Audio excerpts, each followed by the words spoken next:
Yeah, and today, we're going to be playing what is arguably considered to be the greatest Star Trek game ever made.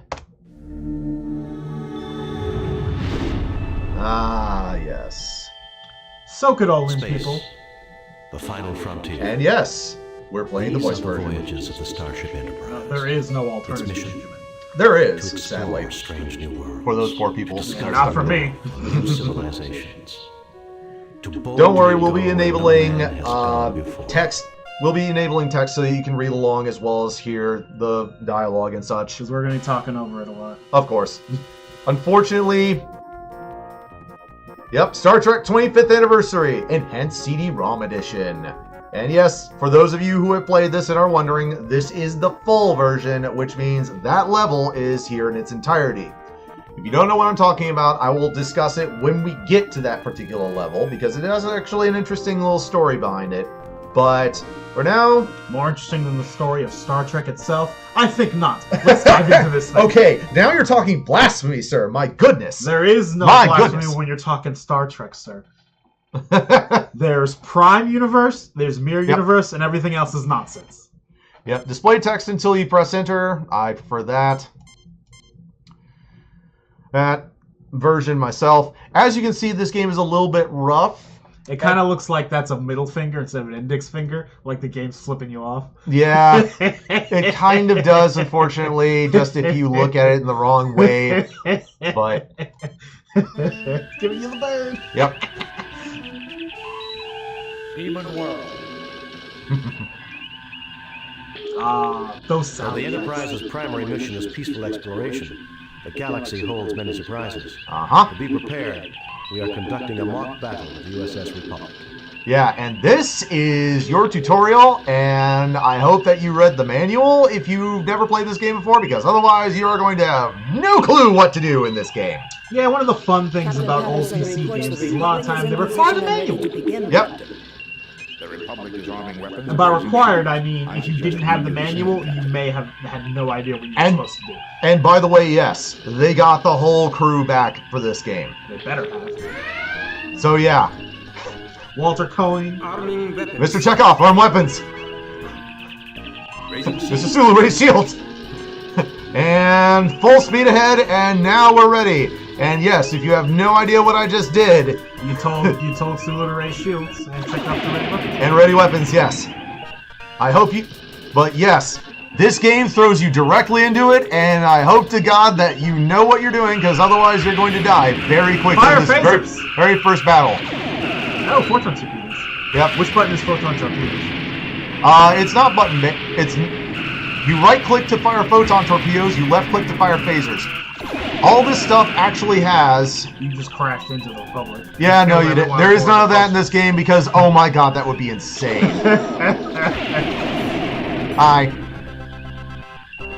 Because, crashing into another slow down, turn around, and speed up.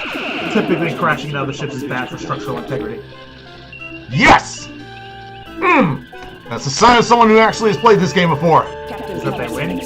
Well, absolutely, yeah. If you just jump right into this game, like, nothing is explained. Nothing. All the symbols are very esoteric looking. You have no idea what anything means.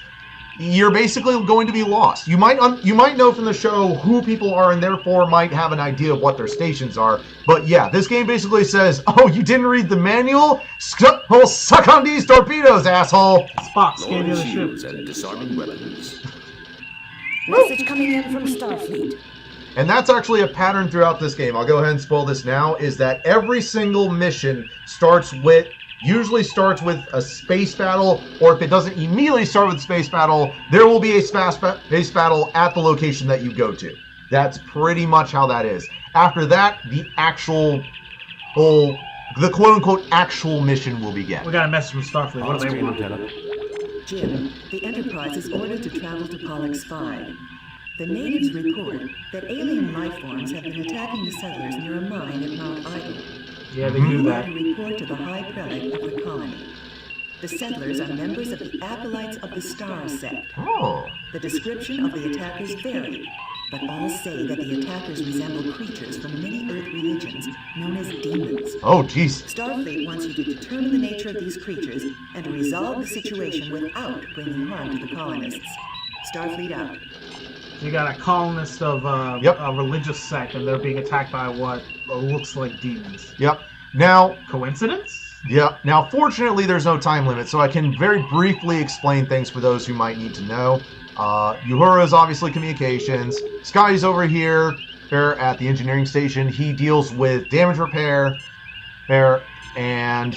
I don't know how long she can take it. And also power allocation. He says that quite a bit if you're not familiar with Star Trek. Yeah. Basically, if you need a boost in power of some sort in order to if you're not doing very well, you usually don't. But if you're doing poorly in a space battle, you use that option right there, and he'll give you a boost in power and speed. I'm trying, Captain, but she can't take much more. Yeah. Of course, if you do it for too long, guess what's going to happen? Boom. This is orbit a planet. This is raise shields. Mr. Sulu right there. This is go to warp, which we'll do in a second. This is, of course, armed weapons. Now, Mr. Spock... He talks. Yeah, he gives you his analysis, but this is also rather interesting right here. This is using the ship's computer. And this is rather interesting. We all know what the voice of the computer from Star Trek Next Generation sounds like. But what would it have sounded like if they'd had voice activated back in the original series? In the original series, the computer did talk. It had a really computer voice. Topic not available. I'm sorry. Acolytes. Yeah. Oh, I didn't remember this. Okay. Yeah, there are numerous episodes in the original series where the computer would talk and had a very robotic voice. This isn't quite like that voice. It's a little bit more high-pitched, but it's a close approximation. Yeah, very nicely done. Very nice. You haven't noticed, Ben and I have seen every single episode of the Star Trek series ever. Kynton has seen every episode ever. He is the Star Trek authority here. I have watched most of the episodes, probably not all of them, and definitely not more than once, as he has. But I love the Star Trek. Yeah, but here's the thing. Again, there is no time limit right now, so here's your time to do research with the computer on all the topics that Starfleet tells you. And yes, there will be missions where you will need to do this research in order to find out how to actually complete the game. But, as I stated, we are now going to warp. And here it is. This is the game's version of copy protection. What is copy protection, you might ask? Well, protection from copies. Yes, effectively. It is a very early version of DRM, where they didn't try and use programs that slowed your computer down and caused all kinds of virus problems and whatnot in order to get you to keep from copying the game. No, what they did was they built this sort of thing into the game where if you didn't have the manual or specific pamphlet that comes with the game, you can't go anywhere. Or at the very least, it's going to be a long time at guesswork in order to figure out how to get through this. Yeah, that was shockingly common for computer games back in the day. Fortunately, I own a copy, so I have the manual right here. And let's see. We are going to Pollux, I believe. Actually, why don't you be the navigator, Kynton? Give you some. Sure, why not? I'll take Chekhov's job. All right, where is Pollux? Pollux is 19. 19 is where? Sector 19, which is that's going to be over in this area. Yeah, you got it. Yep. All right. Well, why'd you ask, Jordan? Well, I was looking over your shoulder. I have to make sure that your coordinates are correct, you see. I'm the navigator. You don't check my work. That's the computer's job. All right. The computer will correct me if I'm wrong. Yep. And also, Captain Kirk is there, and he is your menu, effectively. Including saving games, loading games, etc., changing music and whatnot. Anyway.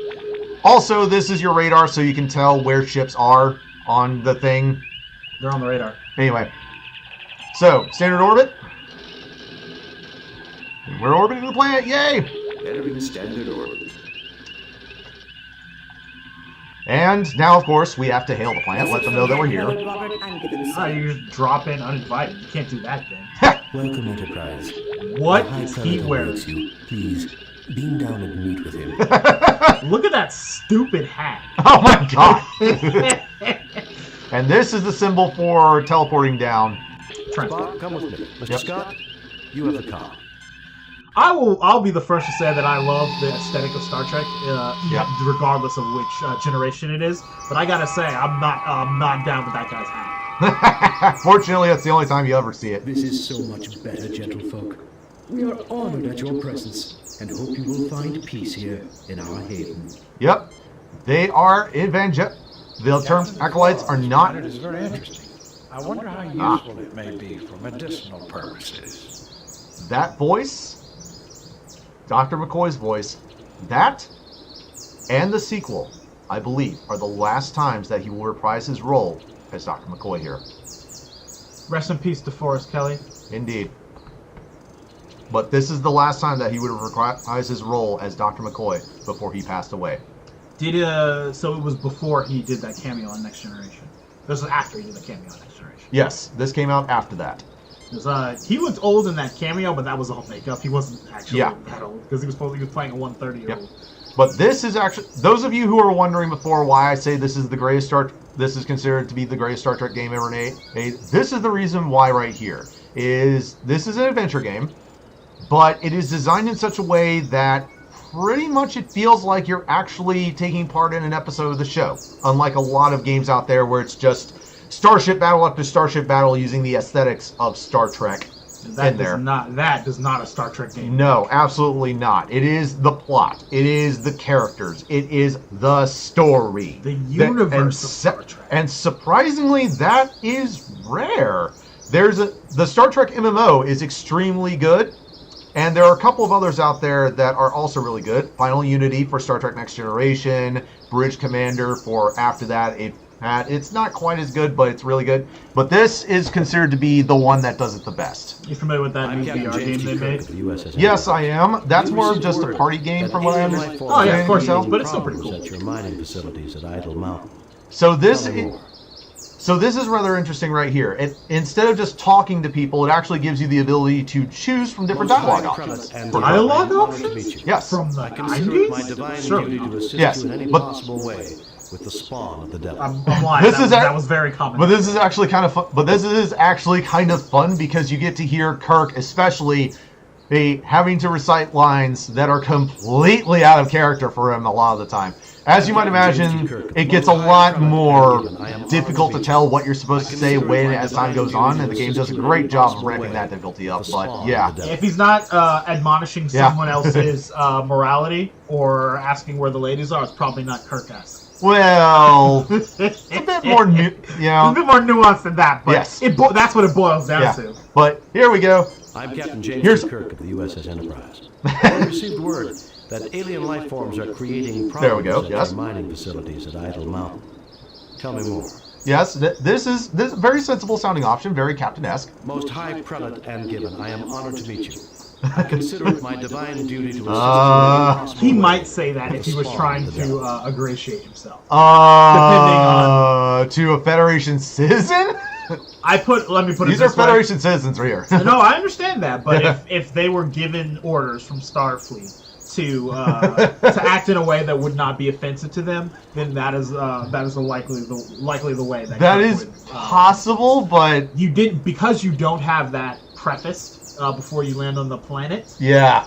It's kind of jarring to see that as an option. But if that was a thing that had been said, that choice would be But here's the only problem with that is that also preassumes that the devils are hostile. Not to mention that they're all that they are monsters as opposed to creatures that need to be understood. How many episodes have you seen in the original series and other episodes that have done exactly that as their moral message? Original series, please. Every Star Trek series ever. Exactly. So yeah, that's the problem. There were plenty of times where the monster was a monster. In addition to playing favorites with religion here, that also makes a pre-assumption here, so that's kind of not good. Been seeing ghosts and boogeymen, I find that a little hard to believe.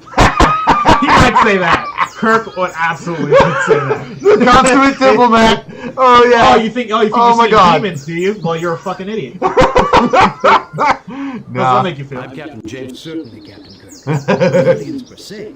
We have encountered what we believe are demons at Idle Mountain. Oh, jeez. From the very gates of hell. Oh, wow. God would not test us thus without reason. So we believe your might and insight are our God's method to help us discover what is going on. Yeah, you want, controversy. You want it. Let's play Star Trek. Aside from seeing That'll demons, happen. has They'll any throw it hard at you. data been Yep. collected? Any evidence I could see? Very out into space, very scientific, interesting. Demons, gates of hell. This is the 23rd century. You're a madman, sir, a madman! Aside from seeing demons, has any hard data been There's only the collected? two, Any so yeah. evidence Yeah, I I could go with that one. Skeptic would consider everything merely anecdotal or unproven. My people will gladly tell you their own stories, so you need not hear it secondhand through me. What can you tell me about the mine itself? It's You're a mine. wasting the time of a It's mine. starship capable. What can you tell me about the mine itself? Yes, well, let's gather information. You're wasting the time of a starship capable of destroying this planet with campfire stories? No wonder you were dumped out here in the middle of nowhere. Jesus Christ. I don't care what your opinion of Kirk is, no way you'd ever say that. You know how valuable my time is, you bitch? Huh? Yeah, I'm in charge of the starship that could literally glass this planet. What was it you were talking to me about again? Your little campfire stories there? Ever play Halo? Ever see what happens there? Yeah. Don't man. No. It's like, again, they recorded these lines. It's glorious. The area is exceptionally stable tectonically, and easy for our machinery to work in, praise God. We've mined for hafnium and a variety of useful trace elements. The deeper we dig, however, the more anomalous the variety of minerals seems to be. Our Ignatian brother Stephen has his own theories about why this might Interesting, be. interesting. Either way, the anomalies inspired brother Canry to conduct studies inside the mine. Yesterday, he reported discovering a strange door. A gate to hell, sure. For the demons caused to cave in immediately. Canry was trapped, unconscious, and the demons prevent us from rescuing him. Oh, dear. I can only hope he is still alive. Oh, no. Thank you for your courtesy, Kirk. May you receive the guidance and protection of our God as you complete this divine mission. You make a good point. He makes a good point about this being the 23rd century. You'd think this guy would have a more, not that I'm knocking his religion or religion in general, but you would think he would have a more scientific explanation for why this might be happening. Like maybe someone's trying to make him think he's seeing demons for some other nefarious purpose. Yep. And also, yes, you can totally talk to the rest of your party members in order to get their thoughts in different areas at different times. So that red shirt back there, he's dead, right? Depends, actually. This planet says 9 times out of 10, beautiful he's as dead. everyone says it is. The trees, the fresh air, the freezing cold. Come on, Bones. The cold will improve your circulation. Some people get too much circulation. You look rather cold, Bones. I'm not cold.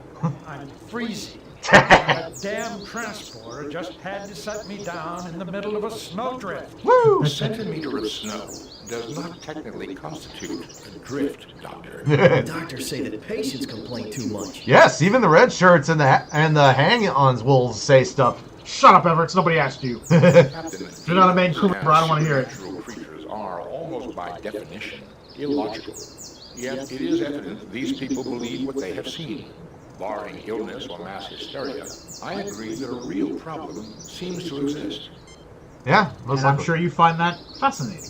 Yes. I've never seen snow like this before. This is great. Shut up. You mean We're you've going never back over built a this shit. snowman, Ensign? I've never even thrown a snowball. Do you think anyone would mind? Oh my God. What planet is he from? Later, Ensign, we have work to do. Never thrown Of course, a sir. snowball. Well, I guess if he's from Earth, there probably won't be any snow in the future if we continue the direction we're going. So understandable. Yeah, well, they fixed that in this this universe, so True. you know. Tellarite. Talk to the Tellarite. Yep. He is too busy consoling the wounded man. Well, in that Lame. case, Talk to the wounded man. well, the wounded man is too wounded to do anything. Lame. Jim, this man has suffered severe physical injuries to his head and arm. The wounds have been adequately cared for. Oh, my. However, he has developed a Nugarian infection. If Uh-oh. not treated swiftly, Not the effects Nugarian. can be fatal. The infection can normally be treated with hypoditoxin, but there's none on the Enterprise. Uh-oh. I may be of some assistance. The Lorexian berry grows near the mouth of the cave. Aha! If I could acquire it, I would be able to synthesize the hypoditoxin from the berry. A fetch quest! Unfortunately, convenient. the demons prevent us from approaching the cave entrance. Perhaps you could retrieve it for me. Fetch quest accepted! Let's go, In people. other words, I'm a pansy bitch, and I want you to do my grunt work for me. Well, you know, we're kind of the ones who are designed to do that, so that No, makes I'm sense. not complaining. I'm not one of the people who's like, Uh-oh. oh, another fan. Whoa! Hi! Klingons. Yep. Armed with disruptors. Take that, you Klingon bitch. Yeah. You see a small explosion, and the Klingon's hand falls to the ground with a dull thud. Oh. I guess they don't make Klingons like they used to, sir. Sure. if those Klingons were actual, like, you know, the straight up badass Klingons, that would not have been that easy. Yeah. No, absolutely not. I'm extremely suspect of how easy that was. Yep. Well, we've seen Klingons. Now all we need is a few Romulans. Control your thoughts, Doctor. There is a high probability that something here is using our own memories against us. Based on what? We registered phaser fire and an unknown energy beam. What? From where? Okay? We're fine. Did you register any disruptor fire? No, Captain. Why? Are there Klingons down there? No, just an idea to cook out. Yeah. Fascinating. I begin to suspect that we have stumbled upon something that the colonists would never have uncovered. What Now is they're it? gonna cower in fear I back in wish to gather space. further data before making a definite conclusion, Captain. Yep. Now, in order to use a tricorder, you can either go in here and use it, or you can actually use Spock on the Klingons. Obviously, you know, the hand falling off and exploding, plus the fact that they are Klingons and whatnot. The disruptor fire and whatnot was usually you're so surprised and you don't know how the controls work, This is not a Klingon, Captain. Not a real one. so they get a shot off and they stun one of the red shirt. An But android-like robot. It looks like a Klingon, but the appearance is entirely superficial. There is something different about this particular construct. Come here, Captain. Look at the hand. It seems to have been separated from the body. There's a wiring circuit in the middle of the palm. When in doubt, Yep. let Spock do it. pretty much. Pick it up. You take the Klingon's detached hand. Gross. It's a synthetic, who cares? Meh.